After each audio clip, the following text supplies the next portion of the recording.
La madrugada en Managua siempre era un susurro de calor húmedo y grillos lejanos. Para Norma, aquella noche de principios de julio de 2006 había comenzado como muchas otras desde la tragedia, con el peso insoportable de una pena que buscaba consuelo en el insomnio. Su esposo, Roberto, había emprendido un viaje de trabajo a Honduras que jamás culminaría. Un asalto brutal lo había arrebatado de la familia, dejando viuda a Norma y huérfanos a sus dos hijos, Alice, de apenas 6 años, y Aarón, de 20 días de nacido. «Ah, por fin», pensó ella cuando reconoció el ronroneo familiar del motor. Roberto ha regresado. Semidormida, se entornó en la cama. Alzó la vista hacia el ventanal abierto. El portón de la cochera crujió al elevarse, la puerta del garaje se deslizó con aquel inconfundible traqueteo metálico. Norma contuvo la respiración, la televisión comenzó a zumbar, el microondas emitió su típico pitido al calentar algo, y luego, los pasos. Esos pasos inconfundibles de su marido al andar por el pasillo, un silbido suave al respirar, el roce de sus zapatillas contra el mármol. Un escalofrío heló mientras ella se metía bajo las sábanas, temerosa de que el fantasma de su dolorosa ilusión entrara de un momento a otro. Con voz temblorosa, rezó en silencio, suplicando: «Señor, que no se atreva a entrar». Y entonces todo cesó. El silencio se volvió denso, tan absoluto que hasta el sonido de la electricidad pareció apagarse. No hubo más zumbidos ni pasos, como si el aire mismo hubiera decidido retener la respiración del mundo. A la mañana siguiente, Alice se despertó refunfuñando. «Mamá, papá». Abrió la puerta del cuarto, susurró la niña, frotándose los ojos. «¿Papá?». Norma se incorporó de golpe, el corazón en un puño. «¿Lo viste?». Alice negó con la cabeza. Tampoco había visto nada. Solo fue un sueño, o eso quiso creer. Pero hubo otro testigo, su hermana Thelma, que vivía con ellas mientras Norma se recuperaba de la cesárea, bajó a la cocina a media tarde. Tomaba el jabón sucio entre las manos y miró hacia el jardín trasero, donde un mango solitario perdía sus frutos al suelo. De pronto, distinguió una figura pálida tras el tronco, Roberto, encorvado, juntando mangos caídos. Parecía vivo, real. «Roberto», gritó con el alma en un hilo. «No hagas esto». Pero la sombra se desvaneció tras el árbol como si nunca hubiera estado allí. Sobrecogida, Thelma salió al patio, llamó a gritos al marido fallecido de su hermana, pero solo encontró hojas secas regadas por el suelo. Al cabo de unos días, la tía Leonor, la hermana menor de Norma, se despertó de madrugada para despedir a sus hijas. Al servirles café, oyó el frenazo de un coche en la calle. Pensó que sus sobrinas habrían olvidado algo, así que fue a la puerta.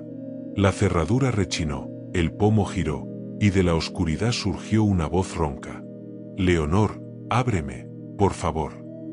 Su propio nombre, pronunciado con esa cadencia inconfundible. Aturdida por el terror, Leonor se desplomó, perdiendo el conocimiento.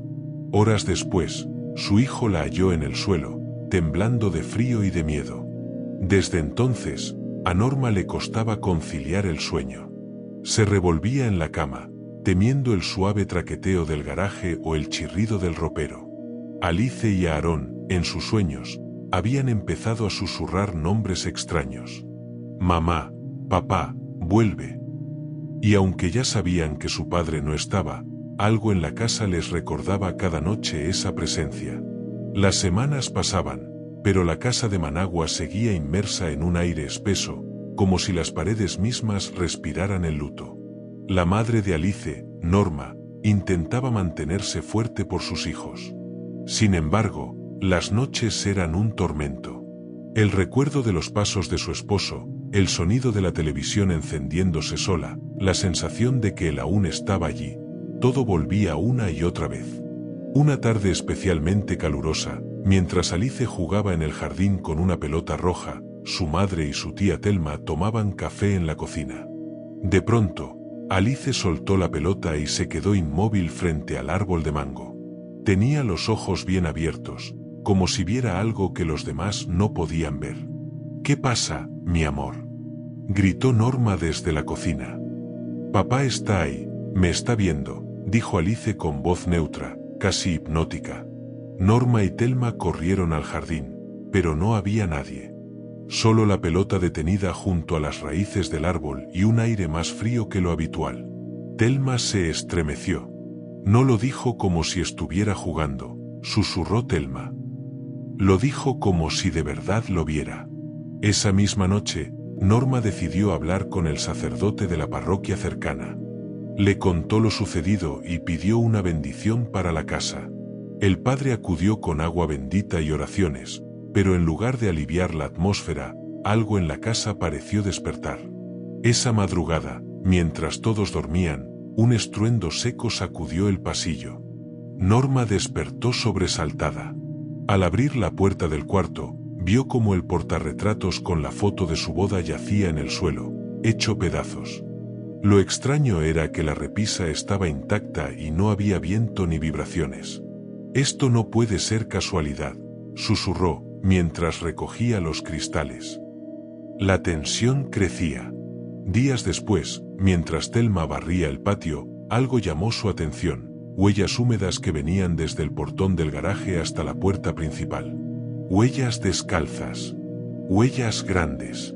Huellas que, sin embargo, no tenían dueño. Norma intentó racionalizar todo, pero cada noche las luces del pasillo parpadeaban.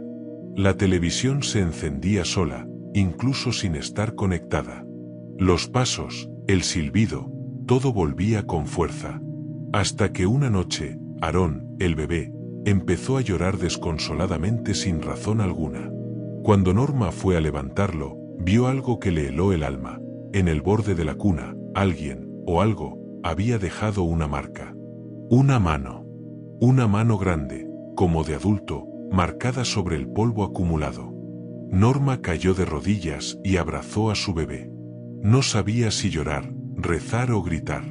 «Roberto, si eres tú, por favor, no nos asustes», dijo en voz baja, temblando. Pero no hubo respuesta. Solo silencio. Un silencio denso que parecía observar. Esa semana, Thelma decidió marcharse. Estaba agotada y asustada. Norma no la culpó. Pero la partida de Thelma hizo que la casa se sintiera aún más vacía y más expuesta. Una noche, mientras Alice dormía, comenzó a hablar en sueños. «Papi, no te vayas, pero ya no me toques, me haces frío». Norma se estremeció. Aquello ya no era duelo. Era algo más. Algo que estaba cruzando los límites entre el consuelo y el peligro. Decidió hablar con su hermana menor, Leonor. Pero Leonor aún no se había recuperado del suceso frente a su puerta. Estaba nerviosa, evitaba hablar del tema. Solo dijo una frase: «Norma, ten cuidado, a veces lo que regresa no siempre es lo que se fue». Esa frase le quedó grabada.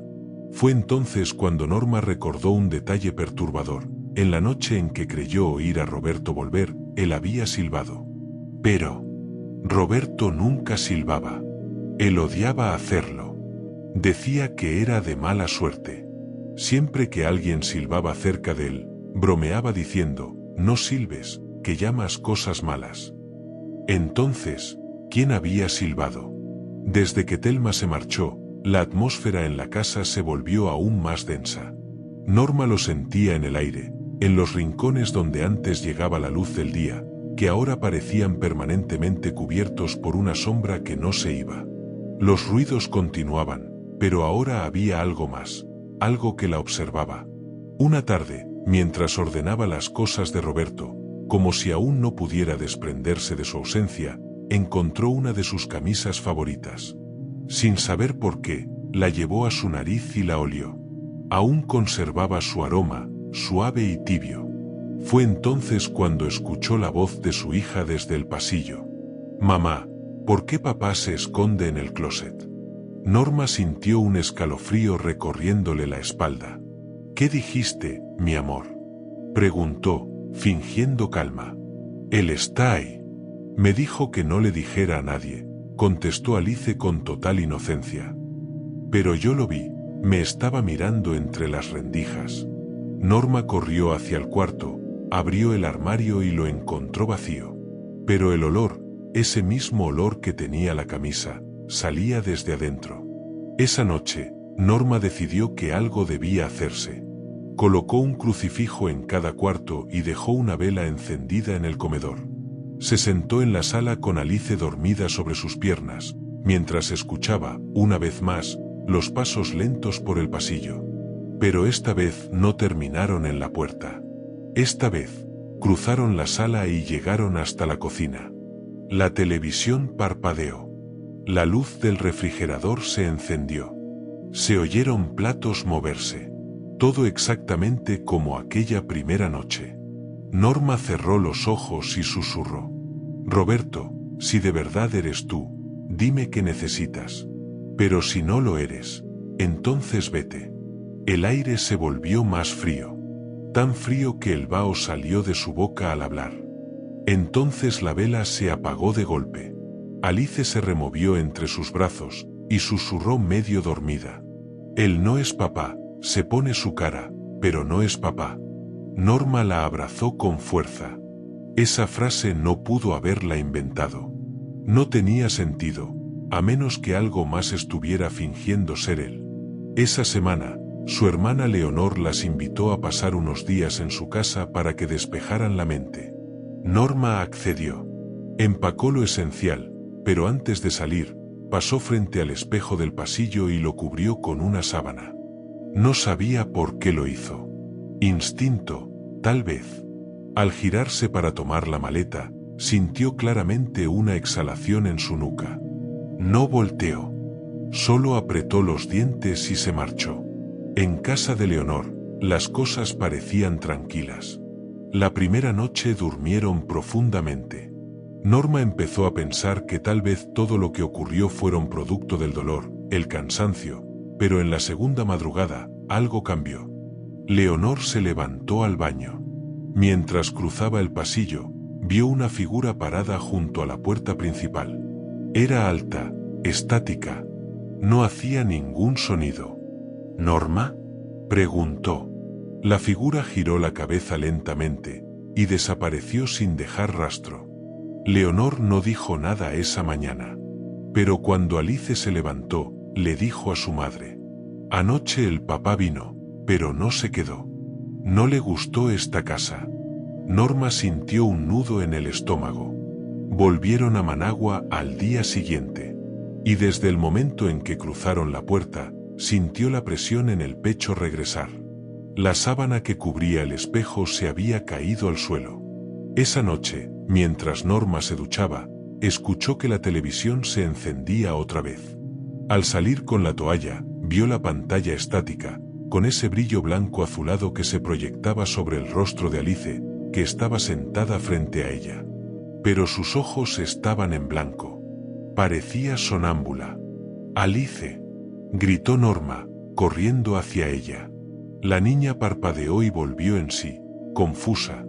«¿Qué pasa, mamá?». Norma la abrazó con fuerza. Pero al mirar la pantalla, justo antes de apagarla, creyó ver por un instante el reflejo de alguien más sentado en el sillón. Alguien que no era Alice. Esa misma noche, después de apagar la televisión, Norma llevó a Alice a la cama, temblando por dentro. La imagen del reflejo que vio en el vidrio no se iba de su mente. Esa sombra no tenía ojos. Solo una boca curva que no sonreía, solo se abría como si quisiera decir algo, pero no podía. Norma no durmió. Sentada en la esquina de la cama, con la lámpara encendida, observaba cada sombra en la habitación. En su regazo, Alice respiraba profundamente, agotada. Todo estaba en silencio, hasta que un sonido sordo la hizo levantar la vista. Venía del espejo del pasillo. Clac, clac, como si alguien estuviera golpeando el cristal con una uña larga, una y otra vez. Sin moverse del lugar, estiró el cuello para mirar por la puerta entreabierta. Nada. Pero el sonido seguía. Tomó valor. Se puso de pie. Salió al pasillo y al acercarse, vio que el espejo, que ella había cubierto antes de irse, ya no tenía la sábana. Estaba completamente limpio. Y en su reflejo, ella no estaba sola. Detrás de su reflejo, de pie, como si estuviera dentro del vidrio, estaba la silueta de Roberto. Pero no era él. No podía ser. Sus ojos eran completamente negros y su rostro parecía desdibujado, como si alguien hubiera intentado dibujarlo sin saber cómo luce un ser humano. Norma retrocedió, tragando un grito.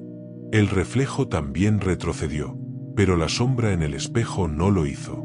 Se quedó ahí, observándola, con la boca ligeramente abierta. Esa madrugada Norma no volvió a dormir. En la mañana, llevó a Alice a casa de una vecina y decidió ir a ver a una señora mayor conocida por muchas en el barrio. Le decían Doña Sabina, y era conocida por ver lo que otros no pueden ver.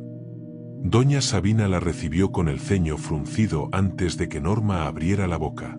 «Tú tienes algo pegado», le dijo. «Algo que no te pertenece, pero te sigue. No es tu esposo. No es humano.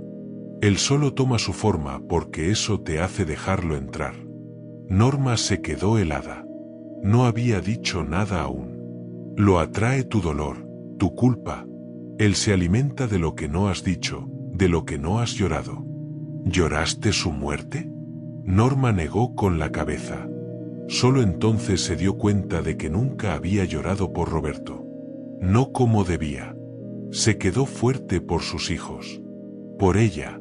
Pero en el fondo, algo en su alma se quebró esa noche, y ese vacío, ese hueco sin sanar, se convirtió en una puerta abierta. Doña Sabina le entregó un frasco con agua bendita y una cruz hecha de espino. Le pidió que orara en cada habitación, en voz alta, mencionando lo que había pasado.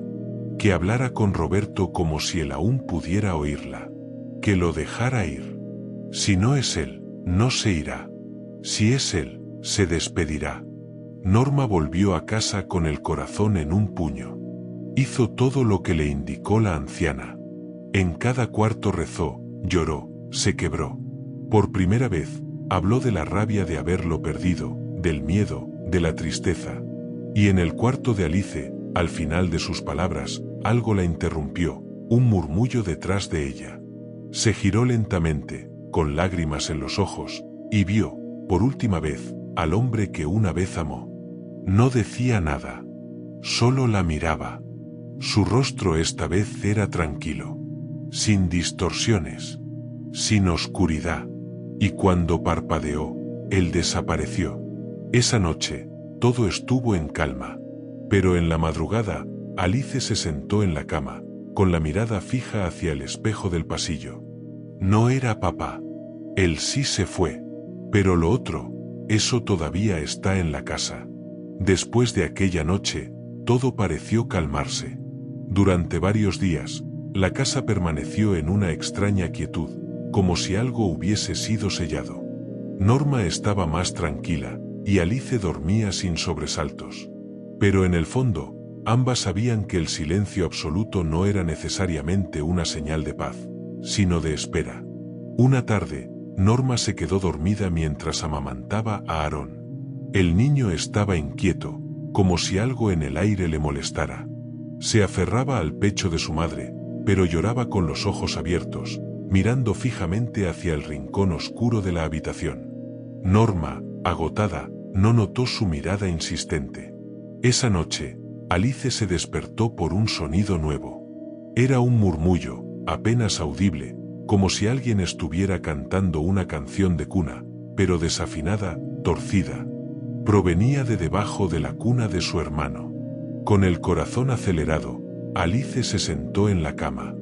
El murmullo se detuvo de golpe. En el silencio que siguió, solo se oía el tic-tac del reloj de la cocina y la respiración de su madre. Pero entonces, el colchón de la cuna crujió. Algo se movía debajo. Alice bajó las piernas de la cama y avanzó descalza por el suelo frío. Se detuvo frente a la cuna. Agachó la cabeza para mirar debajo, y lo vio. Un rostro blanco. Sin ojos. sonriendo ampliamente, como si la esperara, tan pegado al suelo que parecía parte de él. Alice gritó con todas sus fuerzas. Norma se despertó de golpe, encendió la luz, corrió hacia su hija, la abrazó. La niña sollozaba sin poder hablar, señalando con el dedo debajo de la cuna. Norma revisó, no había nada. Nada visible. Pero el bebé tenía la cara empapada en lágrimas.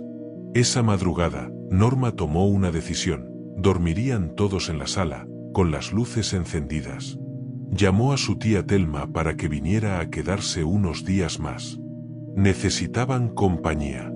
«Hay algo más», le dijo Norma. No era Roberto. Nunca fue él. Abrí una puerta, y algo más pasó. Algo frío, algo que se esconde.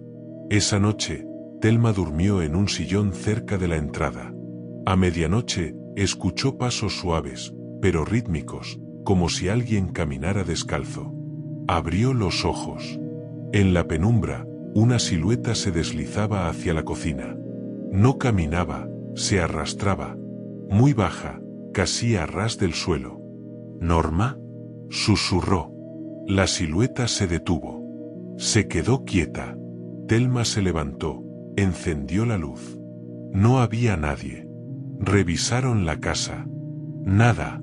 Pero en la parte trasera, la puerta del lavadero estaba abierta, y sobre el piso, perfectamente marcadas, había pequeñas huellas mojadas. No de un adulto, ni de un niño. Eran diminutas, como las de un muñeco. A la mañana siguiente, Norma fue a revisar el armario del cuarto donde habían guardado las cosas de Roberto. No por nostalgia, sino porque algo la llamaba ahí. Al abrirlo, en el fondo, encontró algo que no recordaba haber puesto allí. Una figura tallada en madera, como una pequeña criatura con cuernos, ojos cerrados y sonrisa burlona. Estaba cubierta con polvo, pero parecía haber sido tocada recientemente. «¿Quién la puso aquí?», preguntó en voz alta. Alice, desde la puerta, respondió con voz apagada. «Yo la vi en el espejo. Él me dijo que la buscara». El hallazgo de la figura de madera cambió por completo la energía en la casa. Era como si algo se hubiese activado. La atmósfera se volvió espesa, como si el aire mismo cargara con una presencia que no quería ser ignorada. A pesar de su tamaño pequeño, la figura parecía observarlas desde cualquier rincón donde la colocaran. Norma decidió guardarla en una caja y sellarla con cinta. Luego la metió en el armario, tras una pila de mantas viejas. Esa noche, volvió a dormir en el sofá, con Alice a su lado y a Aarón en sus brazos. Pero cuando el reloj marcó las 3 de la madrugada, Norma despertó al sentir que alguien la observaba. Al abrir los ojos, vio la silueta de un hombre parado frente a la puerta del pasillo. No era una sombra cualquiera. Era Roberto. O, al menos, eso parecía. «Norma», susurró la figura. «¿Por qué me escondes? Soy yo. Solo quiero volver». Pero su voz no era la de Roberto. Era una imitación torpe. Un eco distorsionado. Un intento de parecer humano. Norma se incorporó, apretó a sus hijos contra el pecho. La figura se quedó quieta, como si esperara una respuesta. Luego comenzó a inclinar la cabeza hacia un lado, lentamente, hasta que su cuello crujió como una rama quebrándose. «No eres él», dijo Norma, temblando. «No puede serlo». La figura se deshizo en un segundo, como si el aire mismo la absorbiera. Al día siguiente, decidida a terminar con todo, Norma llevó la figura de madera al terreno baldío detrás de la casa. Cavó un hoyo profundo con sus propias manos. La enterró junto con una cruz pequeña, hecha de ramas, y la cubrió de tierra. Luego se arrodilló a rezar. No por Roberto, sino por ella y sus hijos. Por lo que sea que los había seguido desde el otro lado. Esa noche, todo volvió a parecer tranquilo. Hasta que Alice, antes de dormir, volvió a mirar al espejo del pasillo. Y lo vio. Roberto. Sonriendo. Pero su reflejo no la imitaba.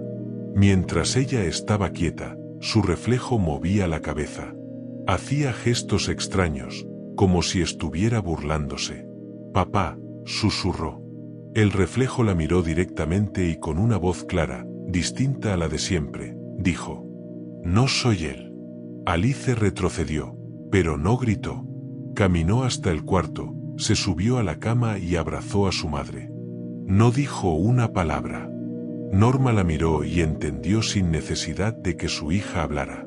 Esa noche, por fin, comprendió que aquello no había venido por nostalgia, ni por dolor. Aquello era un eco, una sombra que usaba el rostro de quien se había ido, para quedarse entre los vivos. Asterisco, asterisco. Pasaron los años. Norma logró mudar a su familia. Dejaron atrás aquella casa, aquella calle. La figura de madera quedó enterrada, y nadie volvió por ella.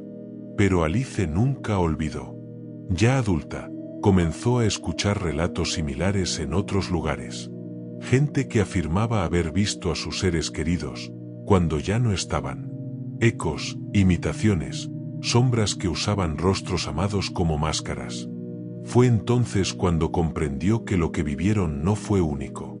Aquel ente, o como se llamara, había cruzado cuando su madre lo llamó. Pero lo que pasó después, fue más allá de un error. Fue una advertencia. No todos los que regresan, lo hacen por amor.